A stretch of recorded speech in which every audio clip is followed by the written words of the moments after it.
What's up, everybody? Welcome to another episode of Yala,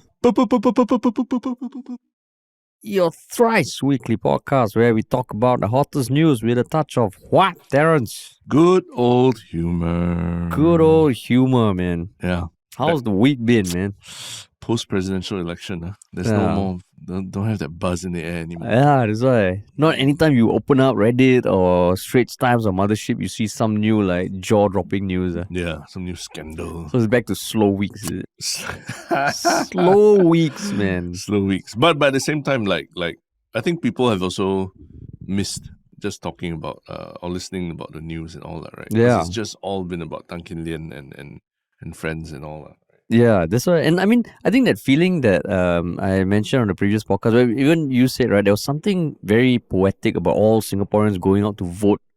It felt like the past few weeks, the mainstream consciousness of Singapore as a society, like a good part of it was devoted to the elections. And yeah, now it's like, oh, this is back to regular life.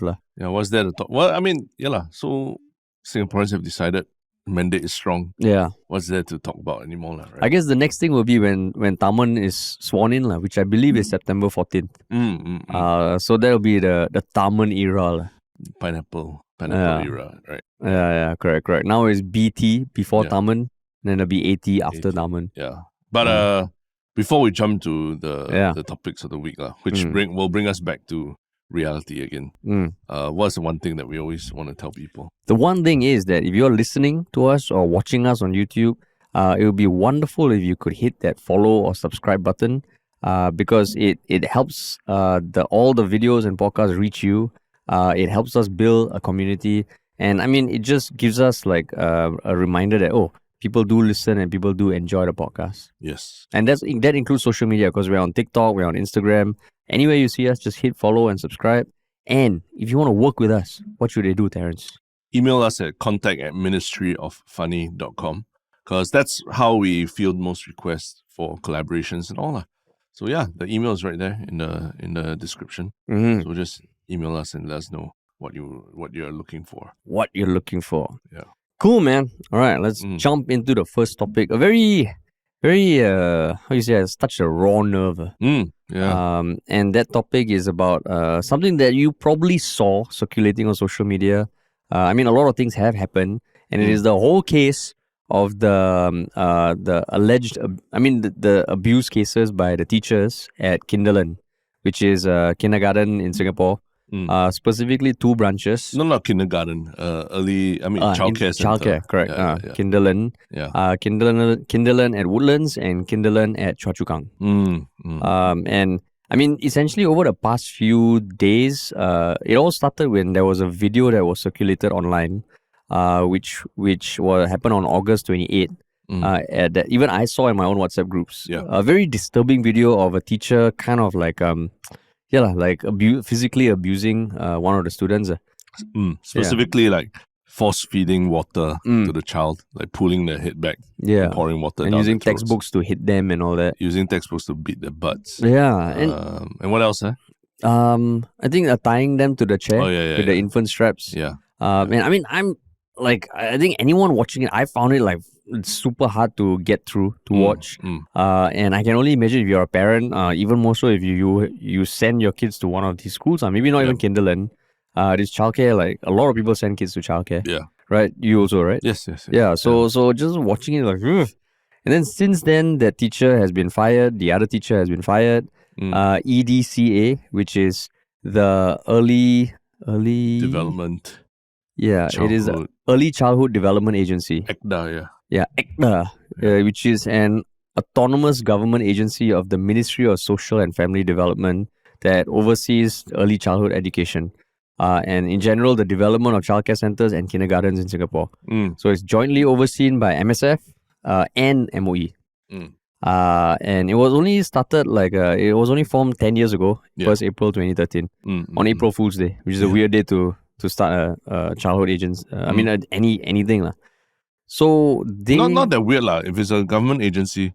I mean, 1st April... Because end of March is the end of the fiscal year for a lot of agencies. So 1st April is the start of the new then 2nd April then you have to deduct 1 day, in I all your guarantee you accounting. when they announced this, probably there was some joker like, hey, this is an April Fool's joke, right? Why need course. early childhood development agency? Mm, We got primary schools and kindergartens, right? Yeah, correct. Yeah, Or maybe he was that person who made that joke and everyone's like, just shut the fuck up. It Yeah. is an actual agency. correct. Yeah. Yeah. But just to give an overview of what happened, basically the video that was circulated, it was actually something that had kickstarted an investigation into the events already.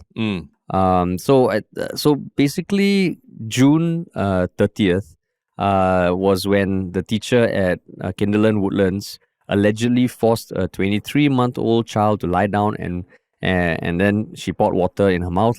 And then there was another teacher who was in the classroom who resigned a month later. And then August 10th, ECDA launched its investigation after being alerted to the incidents by a former employee. August 17th, Kinderland was made aware of the videos when ECDA contacted them, and 3 staff members of the Woodlands Mart Center met ECDA.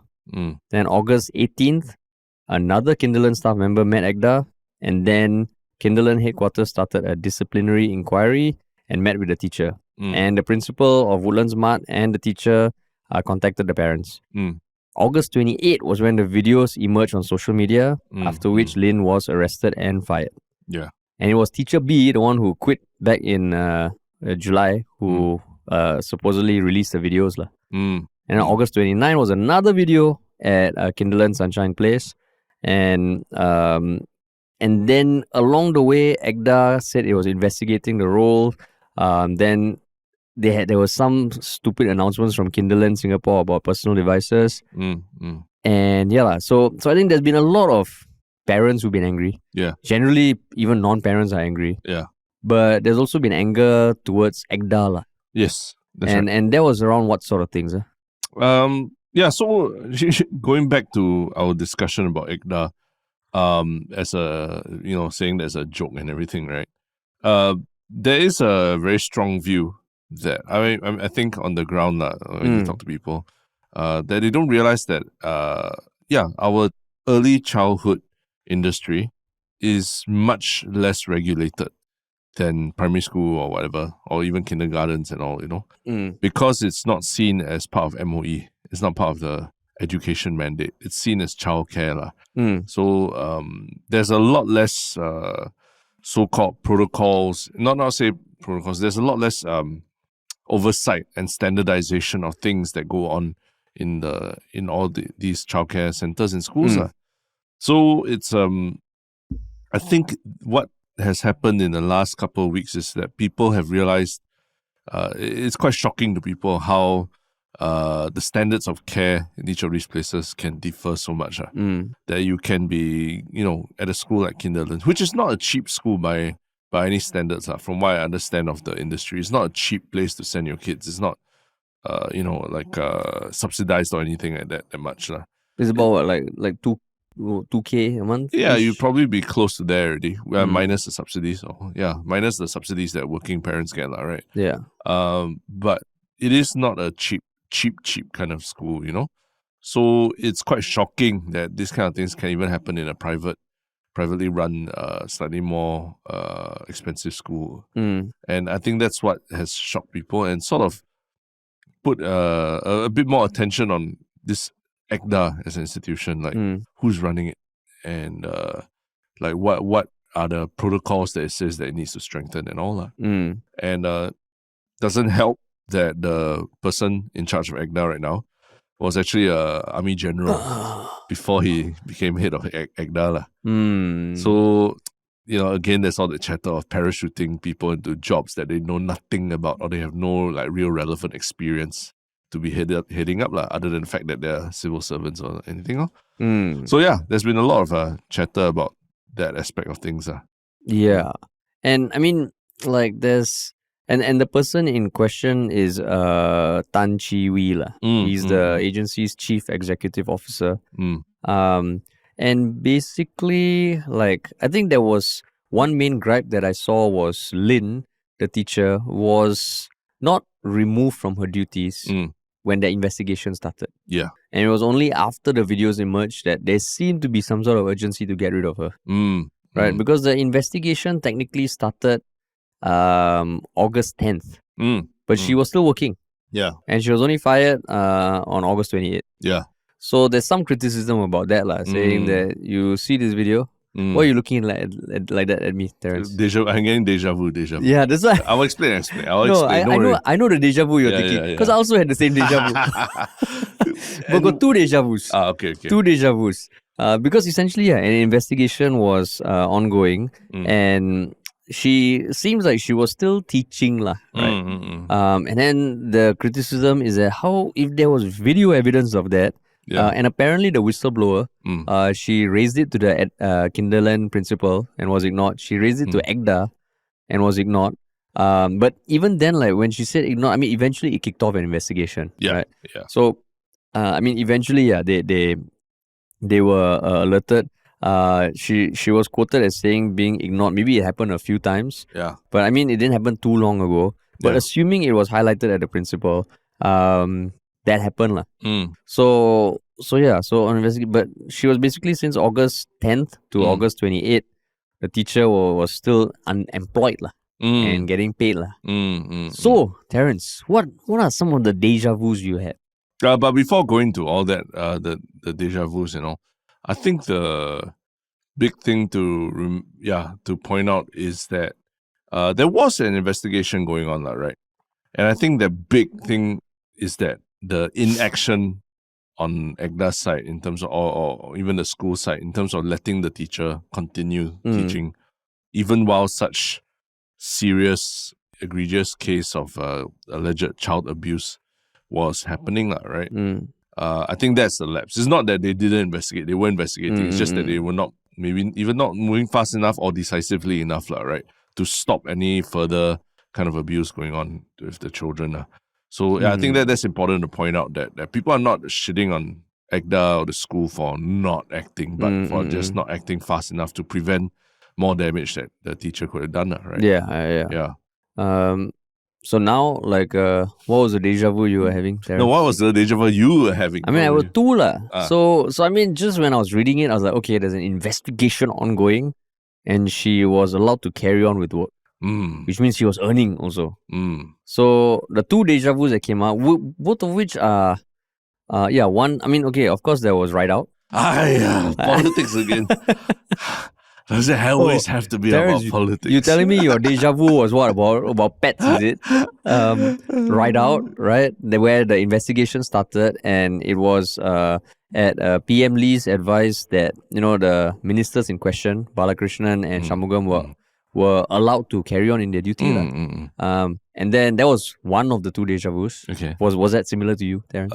Mine was just one. It was just Tan Chuan Jin's incident where, there was an admission that there was an affair going on between him and another member of parliament. But he was, despite being counselled and everything, he was allowed to carry on in his role as Speaker of Parliament. And only removed when it came out that it was shit. I mean, not shit in the fan, but the affair carried on, regardless of the counselling that PM Lee had to sit through and go through many hours of talking to him. In spite of all that, it still carried on. Oh, that means you got a third deja vu.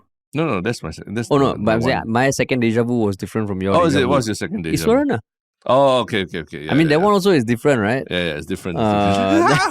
Wow, see, we're all not even talking about politics, and it's like we have to bring politics in the picture. We cannot run away from it. Now, anything that happens in life, there will be a reference point that happened in politics. Because Iswaran, the investigation was ongoing, and it was deemed that by PM Lee also that he needs to be removed from his duty, but still get some pay. So that also caused like ruffled feathers. Yeah. So in this case, when I was reading, I was like, oh, this sounds vaguely familiar. Is this the same and all?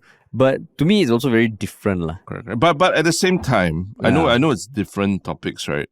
But at the same time, when we talk about a reference, point of reference, this exactly what we talked about, right? That what is the point of reference when somebody does something wrong and in their job or even outside their job, but in the public sphere, and then like what do you as a boss, what do you do, right? And I think that's something we talked about a lot. Why it's important to know exactly what the leadership, whether within the PAP or the leadership at Kinderland or ECDA did, right? When knowing that something sketchy or wrong was happening.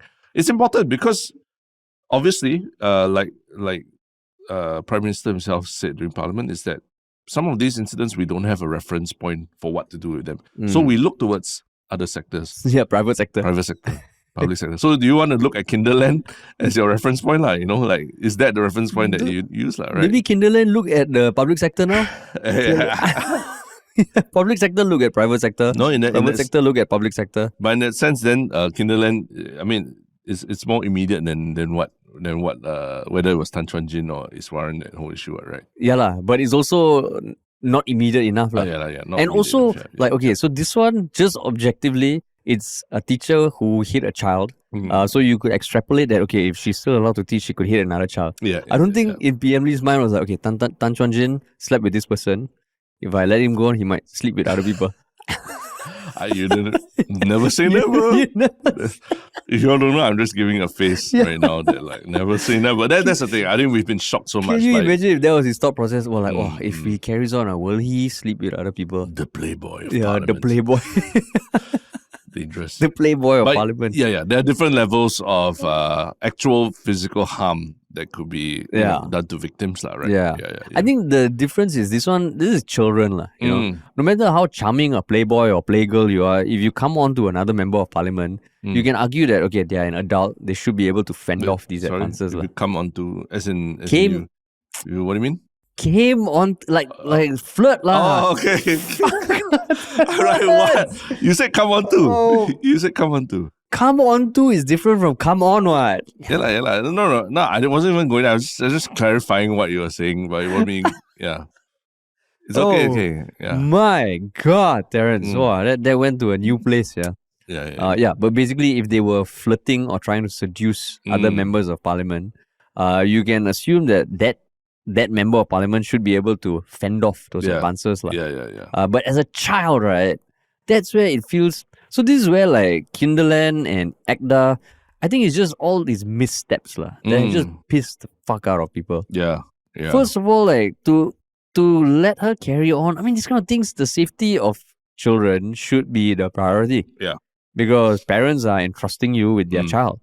In fact, if there was one thing you cannot compromise on, is safety of your student. Right.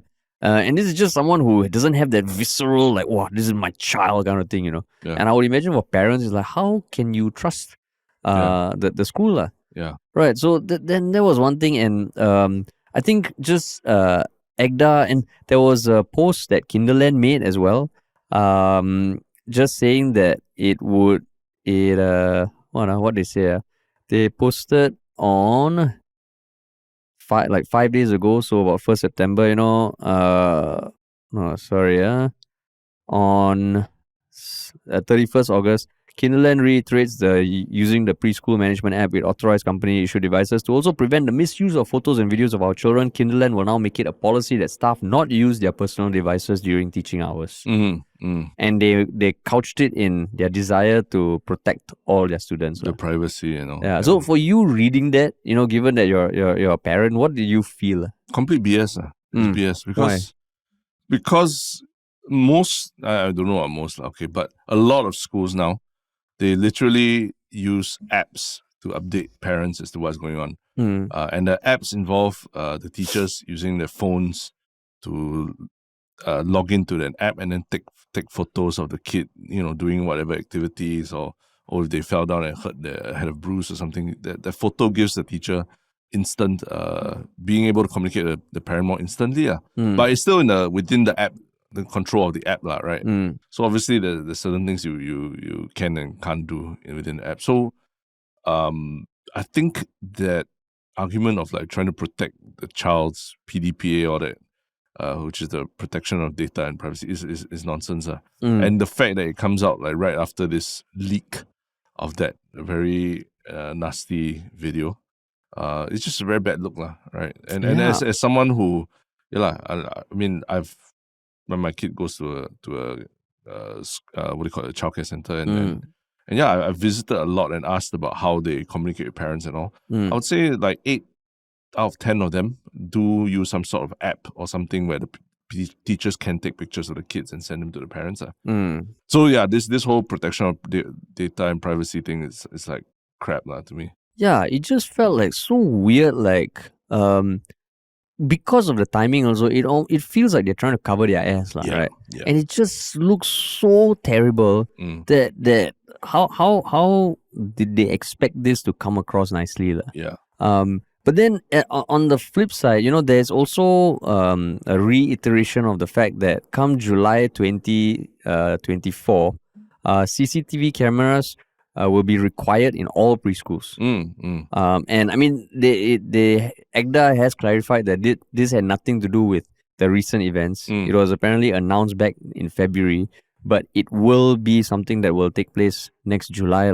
I think if anything, it probably cemented that it needs to happen sooner rather than later. Yeah. But then what do you think of like the argument? Okay, so the unfortunate thing is that because of the behavior of these teachers, all the other teachers who might be wonderful teachers are put under more scrutiny. So what do you think about the counter argument that's saying, wow, is CCTVs everywhere? Isn't that going to get in the way of the teachers being able to do things more freely and stuff like that? Not to say bad things freely, but that over like Big Brother is watching. Is there a limit, or is that something that you feel strongly that needs to be in place? I think actually it protects the teachers. I do think so, because there's a lot of times there's a lot of he say, she say element. When let's say your child like falls down or gets hurt in school or something, if all the teacher tells you, oh, this happened, that happened, and they can't show you or tell you how it happened, the parents can unfairly blame the teachers or the system or something within the school, right? But I mean, at the same time, you're talking about like toddlers who run around and they don't really have a sense of danger yet. So a lot of times, having the CCTV there will at least give the teacher the protection that if a parent demands that, oh, there's something that this teacher did something wrong and all that, then there's real evidence there. There's a CCTV there to really tell you what happened. And at the same time, sometimes children can be, at their age, they can be quite unreliable witnesses, to say the least. Like their memory of certain things. Unreliable witnesses. Like you ask them, hey, how was school? Oh, no good. Why? Because the teacher scold you, beat you, and then like, oh, no, yes. It goes within yes and no 20 times in the same conversation. So you can't 100% also know that whatever your kid is telling you is what happened, right? And that's where I think it can be the kid's word and the parents' word against a teacher's. So the CCTV to me, it comes as a backup to the school and the teachers. But then if the parent wants to see demand access to any kind of footage any point in time, then how? No, then that's where the school needs to institute a policy that they need to get the parents to sign off on that. CCTV only with approval of the principal or something like that, then it can be shown to them. Then it can be extracted for them. Because I think it's not fair for a parent to demand to see CCTV footage for everything, right? But if it comes to a point where you're arguing, where you're caught in a deadlock and arguing about something, then that's where the CCTV footage might come in. Yeah. So, to me, it's actually, I actually do think in the larger scheme that ECDA or any organization that's overseeing, the care of toddlers and children actually needs more regulation than less. Not to bring it to the same level of MOE where literally every year you have the same, everybody must hit these academic targets and all that. Because I don't think that's appropriate for the early childhood arena. But other things like the safety of the child, the ratio. Yeah, the ratio, the understanding of what's acceptable communications between a teacher and a parent. I think that's those are things you can regulate around. And I think they should do more of that. I see. Because another thing is also the punishment meted out to Kinderland was a $5,000 fee. Yeah. And they're going to get a new principal. And the new principal is going to undergo training, and before she can be deemed fit to work in the industry again, it has to be 2 years, and she has to be assessed. Yeah. I think the license of the school has been shortened to a period of 6 months only. Yeah, after which it will be reevaluated. Yeah. But like when you heard that, did you think like, what did you think of the punishment? Yeah, sounds very weak, like a slap on the wrist. Yeah. But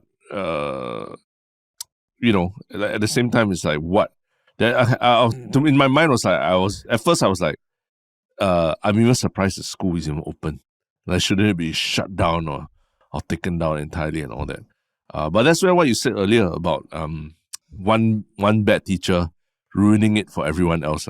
When you shut down school, it's not just the teachers and principal and all that lose their job and the people there, but all the other kids who are there whose parents are happy with the kid being in school and Now they got worried. the kids doing well. Now they got to take the kids out of school and readjust them to a new environment, which could be very, very difficult, right? And sometimes it really just boils down to the teacher, like which teacher it is. Even if the environment's not great, but you got a good teacher who's willing to work around the parameters, right? The kids can be very happy and very, very fulfilled. So I think maybe ECDA is in a place where they can't do anything that puts the school out of business, because that's you'll get another series of complaints from angry parents and all who maybe were happy with the place, right? So yeah, they had to just do something that maybe there's some reference point for what appropriate punishment is. But I know people feel very upset about it because the videos out there, you're literally seeing it happen and all that, right? But who knows, maybe there's other things behind the scenes that the school has to do for the parent, the aggrieved parent and everything, that maybe isn't public because it's a private settlement between the school and themselves. Yeah. I mean, like it does say in this Channel News Asia article that out of 200 children currently enrolled at 2 preschools in Woodlands and Choa Chu Kang, it has received 6 requests for withdrawals. So it's not a huge exodus of parents. Yeah. Even though there were 3 meetings between the Kinderland staff and the parents over the past weekend. And I mean, didn't seem like it went very well also. Yeah.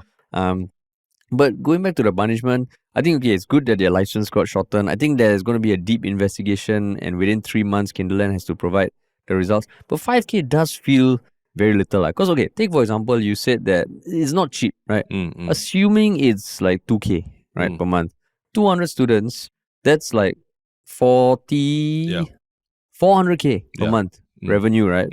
So 5K, it does feel very small. You can argue rent, you can argue cost of teachers, but then is the fine just like a slap on the wrist? Either make the other penalties a lot more harsher, or even the monetary amount, it does feel pretty low. So how much is appropriate for you that even as a layperson just looking at it, you'll feel okay? Wow. 5 figure, is it? 5 figure? Yeah, I would say 5 figure. Yeah, 5 figure. Yeah. Maybe 20K, 30K. Yeah. Like, because, okay, in this sort of instance, because it is children, it is young children, defenseless children. And also now, like for me, even like as a newly married couple thinking about kids, one thing is like, fuck, if we have a child, then how are we gonna, like, the caring for the child is a concern. Do you get a helper? Do you can your family support? And one option could be childcare. But then if you don't have faith in the childcare system, it is going to impact. It's going to be one of the factors that impacts people's decision to have a child. So then it feels like, to show the seriousness of this, it feels like like what we were saying about the politicians. If you want to show that this is a serious matter, the punishment must be equivalent. Yeah. And that's why it feels like, 5K only for that. But at the same time, like if the school goes out of business or cash flow gets affected, ultimately who's the first one to go, right? It's the teachers and the staff who don't get the bonuses and all this kind of thing. So, and we already know, we discussed before about how a lot of childcare teachers and early childhood people in the early childhood industry are not compensated very highly, and it's a reason why there's high turnover and so many of them leave and all that, right? So if you really punish the school and everything, why don't you just then you're basically depriving a few more good teachers of their bonus, end of year bonus, and everything. But that's kind of assuming that you will put it out of business, right? Then it feels like that same argument, like, because this might happen if too big to fail. too big to fail, exactly. Then need government bailout. Which bank? No, this early childcare center. Need government bailout. But it does feel like for the other preschools also, because this is not the only preschool franchise in Singapore, right? Of course, yes. There's quite a few. I mean, of course, if like whether or not it puts it out of business, of course should that be a concern when you're meting out punishment? Because then it depends on the size of your kindergarten. That means if you're a small kindergarten, okay, you get less punishment. If you're like some, I don't know, big ass brand or something, okay, you can afford it, now we punish you more. Then it feels like, then is that really fair? But you don't think of it, because Kinderland is not just one school. It's a franchise now, right? So if one gets shut down so drastically and all punished very, very badly and all, it kind of comes out and affects the whole brand and everything. And people start pulling out, and then no cash flow. And then after that, 6 preschools have to shut down within 3 months' time. And yeah, that's 1,000 over kids, which is 2,000 over parents, all at the same time need to go and look for new school. You have a riot on your hands, man. Then the next election, you vote for someone else. The next presidential election, you vote for Tan Kin Lian. Just vote, I tell you, for change. Because at the same time, like the way Kinderland, I would argue that the way Kinderland has conducted their own PR has affected their business even more. Very bad, yeah. Yeah. So if you were really sincere about it and you really took the efforts, I can imagine some parents being even like, okay, my child has had no issue here. Yeah. This clearly is one bad sheep out of the whole, I don't know, what do you call a group of sheep? School of sheep? Flock of sheep. And no I will stand by this lah. But the way they conduct, even if your kid's teacher is good, you look at the way Kinderland conducts itself, its comms, it feels like, do I really want to be part of this? Yeah. So that's where, I have to push back against the thing about the Kinderland closing down with a high fine lah. Yeah, but one positive takeaway from this is that I think it has started a nationwide reckoning or conversation about childcare centers lah, right? Even people without kids like yourself, know about this and everything. Yeah. So I've heard from a lot of other parents and all that they've started to scrutinize their own schools and practices a bit more clearly. Like, hey, do you all have CCTVs? Hey, how do you all ensure that this kind of thing doesn't happen? So I've seen other schools, the principals having to come out and put out like open letters to parents about what, how they condemn this and everything, which is good lah. I think because the early childhood industry is not regulated that much. A lot of shenanigans happen. And there's such varying standards between schools, even within the same franchise. Different locations have very different standards, very different kinds of things. Yeah. So a bit more standardization across the board of like the regulations and all is good. Yeah, I think that is a big takeaway, because if it wasn't for this podcast, there are so many things about the early childcare industry that I myself didn't know. Because a few Saturdays, they're working on Saturdays also, thing, right? Yeah, I'm like, oh shit. And I think that then also you mentioned that it is not regulated. Every childcare center operates on its own. So this is just education lah. Yeah. So, Education. Just one thing I just wanted to ask was, like, you see that that teacher who whistleblowed, she actually did go to the school already, and she did go to ECDA already, and maybe, I don't know, it was ignored for a while, no? Then I think she uploaded it online, right? Her next action was to upload the videos online. Do you think that she's exhausted all the channels available to her, and that's why going online was the only thing that she Felt could like it. Felt like it. Yeah, felt like it. You? Yeah, I definitely. I think if you are like already went to school and then to the agency, and then you still want to release a video, it must mean that there must be some sense of frustration in between, that you felt that your needs or your concerns were not being addressed adequately. Because you can, whatever you want to say about it, like, it's when you have to go to public and associate yourself with such an unpleasant video and such an unpleasant incident and all, it's not that easy, right? I think even our own experience of going to the press and to talk about something that not very pleasant happened to us, even though it's not our fault or what, right? It's just not something you want to be always associated with. So those people who are like, I think there's some people who are saying, the teacher got agenda to go and, like, maybe she's an angry employee or that. I think you got to remember that nobody wants to be that person releasing. And that she quit her abuse job video. also. Yeah. Lost her job. Yeah. Yeah. Yeah, nobody wants to be that person releasing a video of child abuse, lah, right? Yeah. It's I a mean, very it's nasty like thing. Leon Pereira's ex-driver lah. Oh man, you had to bring it back to politics. You miss it, lah. I thought you miss it. I do miss it, The lah. moment Parliament sits, you'll be standing outside the door just waiting. Yeah. 3 times 20 I'm cent like, coin. where have you been? The whole of September. I missed you. missed Then I'll it, kiss the door, Kiss the floor, kiss the floor, Yeah, kiss yeah. the floor, kiss the floor. Put flowers and all. Oh yeah, man. But yeah, tough situation. interesting, man. Yeah, maybe we'll get more updates over time. Yeah, over time. When what happens to teacher. Still developing story. Yeah. Yeah. But yeah lah. From outrage about like very, very very bad incidents happening in our educational institutions to outrage about other kinds of bad things happening, but not necessarily on such a big scale. Yeah. But the people involved are also quite well known. And what is this incident?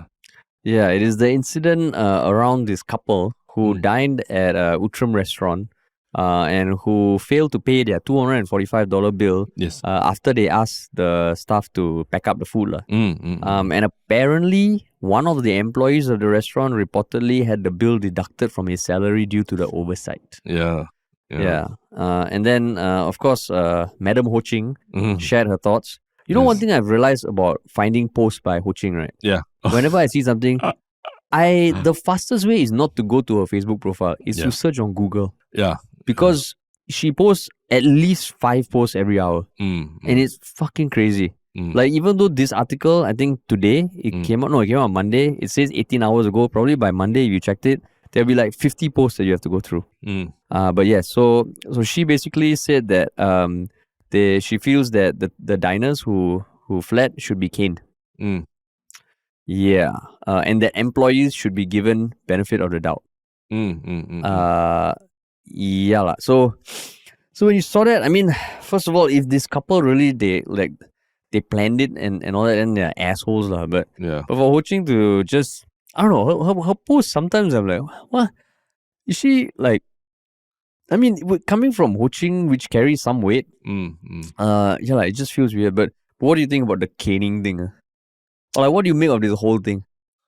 I think Ho Ching has, interestingly, she has very strong feelings about our hawker culture and things like that. I remember the time she was one of those who stood up against Calvin Ching, who wanted to shame all the cashless, cash only businesses like hawker, like in hawker centers and food centers and all. Yeah, and she came out in defense of them and spoke up against that, right? So yeah, for her to wade into this kind of tells me that she feels very strongly about the F&B industry and the practices there and all that. But yeah, I do agree with you that something a bit problematic about the stuff that she's saying about it. I mean, she makes a point which is worth thinking about. Basically, she was saying that on the sentiment that it's heartless for the restaurant to make the employee pay.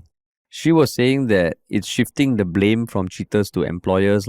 If the employers are expected to absorb the cost, there is the risk that dishonest employees will collude with collaborators to cheat their employer, and they might report fake incidents. And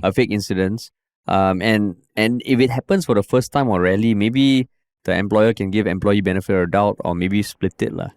But her main thing is that this is a system that needs to be rectified and the problem nipped in the bud. So you go and cane the people. Yeah. So I mean, I do feel like the staff who has to incur the expense, that is a bit harsh lah. If it has happened multiple times, then maybe we have no idea on that. This is just from an article. But what do you think of that? I think it's worth dissecting a bit, right? She says if this happens rarely, if it's the first time it happened, perhaps the employer can give the employees the benefit of doubt and split the difference. Yeah. So I think regardless of what it is, she does think that the employee has a responsibility in ensuring that the diners pay, right? Yeah. But isn't that like if, on our shoot or something like that, an accident happens, or like a camera, someone, drops a camera or whatever, something happens, right? Is it the job of the person operating the camera or the equipment to have to pay for it entirely? And I say this because ultimately your job as an employee is to come to your workplace and to serve people and to cook food and all that.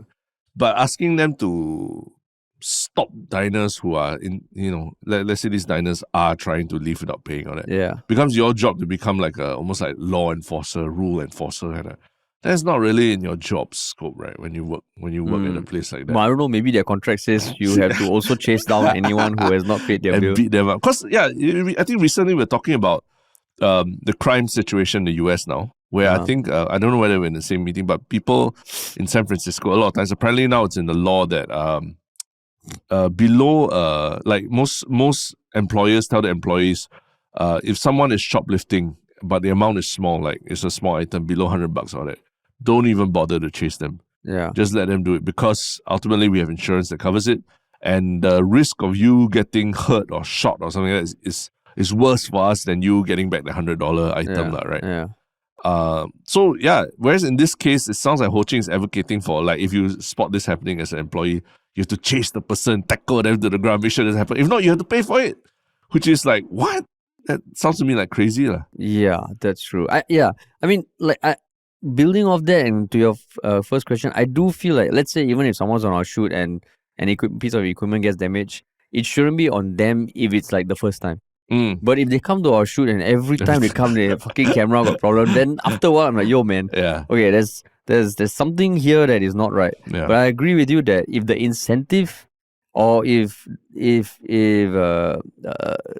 waiters and all are disincentivized to, or like incentivized to go and chase people, it feels like it's a bit off. Yeah. Feels a bit off. Yeah. There's just something not right about it, right? Yeah. Like if you're at a bank and then a robber comes in and then holds out the bank, then you happen to be the person at the counter, and then you But you're a customer no, you're not staff, the person working at the staff working there. Oh, you mean the teller? You're the teller. Yeah, the bank teller. Correct. Are you expected to go and tackle the bank person? If not, you have to absorb the whatever is robber. Whatever is 200 million, they say, okay, your 100 million will be deducted from your paycheck for your next 17 generations. You pay until your grandchildren, is true, generation. Right? You wouldn't, right? So why would there be an expectation of the wait staff or the service staff at a restaurant or cafe or whatever to have to pay for someone who's intent on committing a crime? Yeah. I mean, she also pointed out that maybe they just forgot. Maybe within a few days they would come back and pay. Yeah. So... But let's take this example to the white collar world. Let's say you are the... just putting my mind out there completely randomly. Let's say you are a big fund manager of a big fund or something like that, right?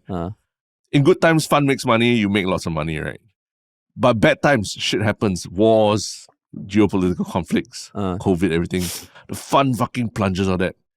Then what if your fund tells you, the fund didn't do well because under your management didn't do well? Does that mean we take from your salary every month, is it? Does that sound right to you? Yeah. You know? It doesn't sound right? It sounds like you are here to do a job. You did your job, but, things out of your control happen and the performance affected, but they can't deduct from your salary. Or you would feel very aggrieved if they did that, right? I guess, just even like to make it more building on the actual thing, if the diner overpaid by $200, who will keep the excess? Good question. Will it be split? Yeah. Because then the employer can say, hey, you want me to fucking recover our loss? You want to split the losses? Then we split if they accidentally pay a bit more. You'll go to the restaurant, right? Correct, yeah. Oh, shit. It happens that Ho Ching was also worked in the finance industry and all that. Oh, shit. Oh, yeah. But that was a complete separate example I was talking about. Nothing to do with her. But that's my point. That why is it that in other jobs that people do, usually the employees don't have to bear the losses of the company. But in this case, it seems like there's this immediate I mean, bringing up the whole dishonest employees will report fake incidents of cheating customers to disguise their own stealing of ingredients. I'm like, really, man? Like really, if you will go through all. I mean, possibly you might want to go through the effort, but then I think the bigger question is like how the kind of people that you're hiring and the systems that you have to prevent cheating from happening within your own premises. I mean, like the whole F&B industry also, I think there's a lot of like informal wage workers also. Yeah. Right. Yeah. So then it becomes, wow, you're really placing a lot of responsibility on these people who you're probably not paying that much to. Yeah. And then you collude with a few other people to come and pretend to be employees and then, just walk away. No. But Ho Ching in her post, she says dishonest employees may also collide. May also collide with collaborators to cheat the employer. Hey, Ho Ching, no need to post so much lah. Just every post, make sure you type the correct word and all. I don't think it's collide with collaborators lah, right? Maybe she's thinking that they have to rush out and tackle them, like collide with collaborators, literally. Collide? Wow, Ho Ching mysterious, no? Dishonest employees may also collide with collaborators to cheat the employer. But yeah, maybe that's the problem lah. She's saying that it's a perverse system to blame and charge the employers instead of going after the original cheats. I don't disagree with that. Obviously, the cheaters, they break the system, right? And the system is all we have keeping everything afloat, right? Yeah. But I think between employers and employees, I think it's got to be quite clear. Yeah, that employees are not responsible for crimes committed against the employer, right? Walao. So quite shocking. Yeah, quite shocking coming from her, but it does show some disconnect with reality on the ground. She posted it at 3:31 during working hours. Huh. Yeah. Interesting. Yeah. Interesting. But yeah. But yeah, that's so yeah, what do you think? Do you think I think just let us know what you think, whether employees should be given benefit of a doubt. Yeah. If you got any employees or employers out there who want to share your thoughts like that, previously that salmon fishing guy shared, that would be great. Yeah, it would be great. But cool, man. Yes, awesome. On to happier things. What is your one shock comment? My one shock comment is a comment on YouTube from our podcast 433 about Taman being elected president. It was from Vahalia 2 days ago, and they said, "Steady lah, boys, your podcast is seeing more eyeballs. I mentioned before that I discovered your podcast much later than others, but took the time to go back to your first and now on 55 after a few months. I must say that while you deliver your podcast no more different from your first, I can see the improvement and bravery to bring up the not-so-popular POVs, to invoke people's thoughts and also be lighthearted about current affairs. Thank you, because that's what we try to do, man. Yeah. That's what we try to do. And so thanks, Vahalia. And what about you, man? Mine is from the Reddit thread on that same podcast you're talking about, from Original Goat One, long-time listener. Quite a bummer that the president-elect chose not to go on your show. His handlers probably were afraid he would go off-script on your show, but the irony is that he would have done really well on your show, exactly because it is unscripted and he's a master of repartee. He didn't sound like himself in the first halves of the Political Prude and the Daily Catch-Up podcasts, because he is trying to repeat his bullet points. But he reveals his true self more, especially at the end of the Daily Catch-Up show. Maybe you can still get him on after he becomes president. Interesting thoughts. I think, like listening to the Political Prude, which had all the candidates, and the Daily Catch-Up, which also had all the candidates, plus one, plus George Goh also. You get a sense of what Tharman is a bit like behind the scenes a bit. Right? Yeah. I mean, we're still going to try and get him. Yeah, we're still going to try and get him. Of course, his schedule is going to be so much more free after he becomes president, right? We have between now and September 14th. Between now and September, we still don't need to call him president yet. President-elect. Yeah. So, and then now on to the one shock thing. Do you have your one shock thing, man? You can have yours first. Okay. So mine is I don't know whether I mentioned this YouTuber called Anatoly. And he's a guy who he's a power lifter, professional power lifter, and he's not like huge or anything. I mean, he's ripped, but he's super strong. And he has this series of videos which have gone viral online on TikTok and all, where he dresses up as like a cleaner. Mm, And he goes to gyms and like he just uh, says like, oh, can I just clean here, and then yeah. you get all these jacked people with huge weights doing deadlifts and all. Mm, And he's like half their size often. yeah. And he would just casually lift up their weights, move it away, and mop, and then and put it back. And everyone's like, what the hell? Yeah. And in his more recent videos, he plays like this guy who is just starting out weightlifting and asking for help from the people at the gym. Mm, And then in the end, he just shocks them. At first, I thought, hey, it's another prank thing and all. But the nice thing about these videos is it's almost like the people that end up in the video are all very nice gym goers. And they kind of like tell him, bro, you need to be careful. You can't do this. You can't do that. And as opposed to that stereotypical prank video last time where they make fun of people who behave like annoyingly or something. Yeah. This one, the people that end up, they all seem like nice people, and there's a positive vibe towards it, lah. So I actually, have you seen some of those clips? I've seen the cleaner and the gym thing. The cleaner, and he's ridiculously strong, lah. Yeah. So that's my one shock thing. Cool. What about you?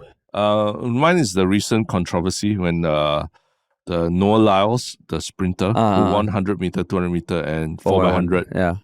Triple gold, the first person to do it at the World Athletics Championship since 2016, since a very small sprinter named Usain Bolt last did it.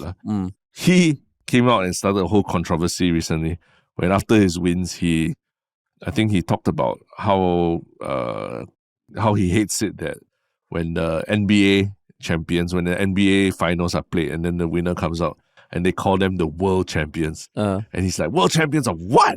The United States. And he's like, I'm a real world champion. This is what world champion is. You compete in international competition, you beat other countries, and that's a real world champion, not the winner of the National Basketball Association Championship. So apparently that has ignited a whole debate with all the NBA players all going ape shit on him for these comments. And it's really funny because I mean, I've also thought about it all these years. I agree with him. When you watch Premier League, like Man City winning Premier League, nobody calls them world champions, even though they win everything, or even whatever sport you play. I think basketball is the only sport. I mean, basketball and baseball are the only two sports where the World Series. Yeah, they call it the World Series, the world champions from winning this, and you're like, wait a second, you're not playing anyone outside of continental USA, so how can you call yourself world champions? So I'm just very, I'm just glad an American achieved someone, an American athlete who has achieved great international recognition and accolades has come out and called out the NBA for doing this. Because all these years I'm always like, why they call themselves world champions? I know they're really good, but why do you need to call yourself world champions when you're clearly not even an international basketball association, Oh shit! Yeah, so it's all pretty funny, When you started off, I thought he's gonna be like her because I saw some of his runs and he has that kind of annoying arrogance. Yeah. But now that you say this, I totally agree, man. It's so funny. Now I like him, man. Because NBA players also have very big egos on Twitter, on X and everything, like Kevin Durant. Walao, this is hilarious, man. So it's funny, and there are a lot of videos and commentaries being like, are the NBA champions really the world champions? Oh, and my people putting up God. statistics of NBA exhibition games against international teams and things like that. Insecurity much? Oh man, that's awesome. Yeah. Cool, man. Cool. All right. All Thank right. you so much, everybody. And we'll talk to y'all soon.